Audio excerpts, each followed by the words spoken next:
Monsieur le directeur général d'AG2R La Mondiale, merci de nous accueillir dans vos locaux, sur ce plateau télé spécialement créé pour l'occasion.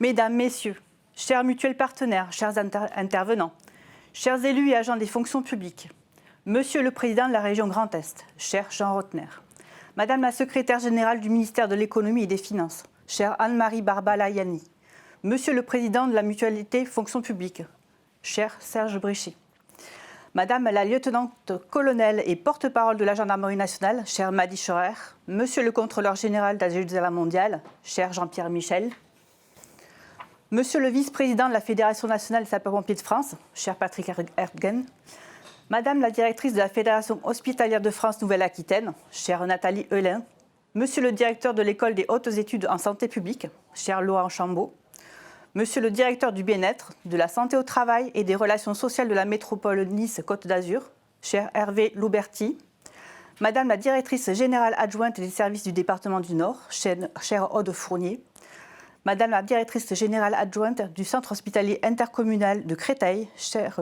Sonia Neuris, Madame la directrice générale adjointe des services des ressources humaines de la ville de la Grande-Motte, chère Karine Garcin-Escobar, Monsieur le porte-parole du syndicat Unité LGP Police FO, cher Eddy Gué, Monsieur le rédacteur en chef d'Acteurs Publics, cher Sylvain Henry, Monsieur le professeur à l'ESCP Business School, cher Isaac Guez, Madame Sonia Derdieri, élève à l'INET, Monsieur Luc Pierron, élève à l'ENA, Madame Louise Villeneuve et Monsieur Vincent Olivier, élève à l'École des hautes études en santé publique. Chère Isabelle Hébert, membre du comité de direction groupe en charge de la stratégie, du digital, du marketing et de la relation client.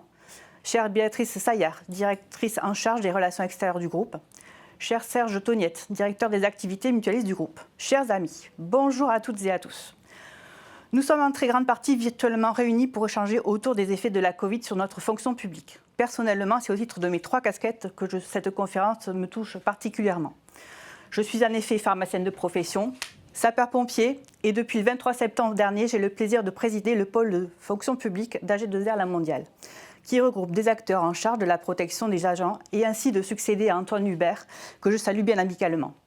J'en profite aussi pour saluer chaleureusement nos mutuelles qui ne peuvent être à nos côtés physiquement, et c'est un grand regret que j'exprime aujourd'hui. Mais nous savons qu'elles sont présentes à distance. Bonjour à la mutuelle des métiers de la justice et de la sécurité, à la mutuelle nationale des sapeurs-pompiers de France et à Mutam et Plus. Merci également à la mutualité de la fonction publique pour l'aide précieuse qu'elle nous apporte cette année encore. Il est indéniable que 2020 restera dans nos esprits comme l'année de la crise Covid. Nous ne pouvons pas allumer la télévision, aller sur Internet ou sur les réseaux sociaux sans qu'elle ne soit mentionnée. Comme beaucoup, le pôle fonction publique a dû repenser complètement l'organisation de la conférence. Et je dois avouer que les effets ont été plutôt positifs en ce qui nous concerne. Jusqu'à l'année dernière, la volonté était de remplir une salle et d'avoir une conférence filmée, puis diffusée dans un second temps sur Acteurs Publics TV. Cette année, elle est tout autre. Nous sommes désormais présents sur les médias digitaux pour affirmer notre soutien aux fonctions publiques et permettre au plus grand nombre d'y prendre part. Certains d'entre vous ont d'ailleurs pu voir passer une série d'interviews et une émission enregistrée avant la conférence, des teasings comme me disent les plus jeunes. Pour ceux qui ne les auraient pas encore vues, je ne peux que vous inciter à les regarder.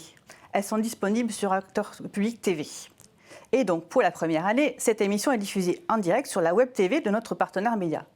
Quelle que soit votre fonction, quel que soit votre versant d'appartenance, vous avez fait le bon choix en vous connectant en direct.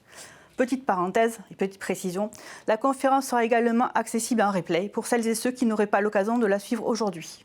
Je ne peux que souligner ici le dynamisme et les prouesses d'adaptation du groupe de travail qui a permis de concrétiser cette rencontre avec innovation.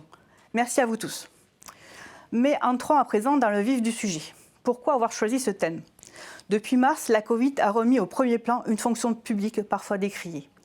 Nous aurions pu tenir une semaine tant le sujet est dense, mais nous n'avons qu'une matinée, alors nous avons retenu ce qui nous a le plus marqué. Tout d'abord, l'arrivée en France du virus et les premières conséquences majeures dans la région Grand Est. Et qui, de mieux que le président de cette magnifique région, et je ne pense pas qu'André Renaudin puisse me contredire sur ce point, pour partager ce qu'ils ont vécu et continuent encore de vivre. Merci, Monsieur le Président, d'avoir accepté notre invitation.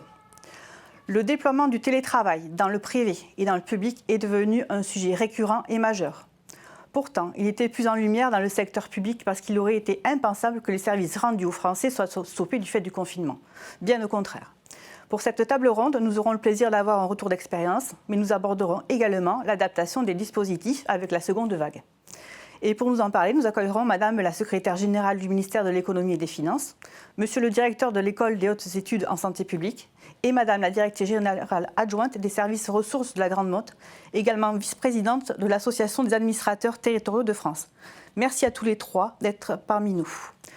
L'engagement des agents qui ont assuré notre quotidien, quel que soit leur versant d'appartenance, et parfois au détriment de leur vie privée, nous a beaucoup inspirés.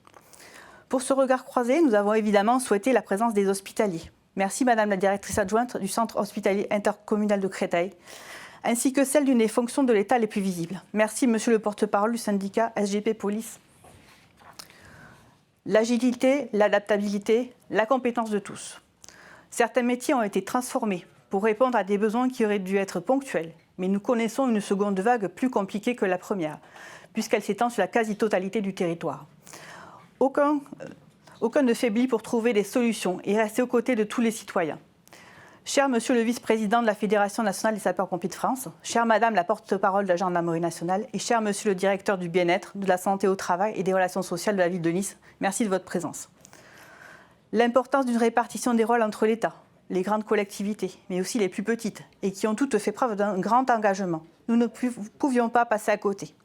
Merci Madame la directrice de la Fédération hospitalière de France Nouvelle-Aquitaine et merci Madame la directrice générale adjointe des services du département du Nord. Pour entretenir, voire pimenter les échanges, nous avons fait appel à Monsieur le professeur de l'ESCP Business School. Merci de votre participation. Vous nous éclairez sur le management tant dans le domaine public que dans le privé. Enfin, pour la deuxième année, nous avons souhaité donner la parole à ces jeunes qui ont déjà un pied dans leurs fonctions publiques respectives.